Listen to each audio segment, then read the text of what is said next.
যাচ্ছে ইরান যে মধ্যপ্রাচ্যে শুধু নয় সমগ্র বিশ্বের চতুর্থ সুপার পাওয়ার বা পরাশক্তি হতে যাচ্ছে, এটা তো দিবালোকের মতো স্পষ্ট। আর এই সুযোগে সৌদি আরবও খানিকটা তোপ দাগালো মার্কিন যুক্তরাষ্ট্রের বিরুদ্ধে।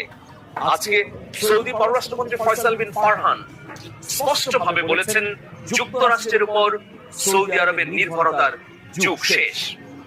এটি কেবল একটি কূটনৈতিক বক্তব্য নয়, বরং আঞ্চলিক শক্তির ভারসাম্যের পুনর্গঠনের প্রতিফলন। প্রিয় দর্শক, প্রথমত এই বক্তব্যের প্রেক্ষাপট অত্যন্ত গুরুত্বপূর্ণ। দীর্ঘদিন ধরে সৌদি আরব তার নিরাপত্তা ও প্রতিরক্ষা কাঠামো গড়ে তুলেছিল যুক্তরাষ্ট্রের সামরিক ছাতার উপর নির্ভর করে।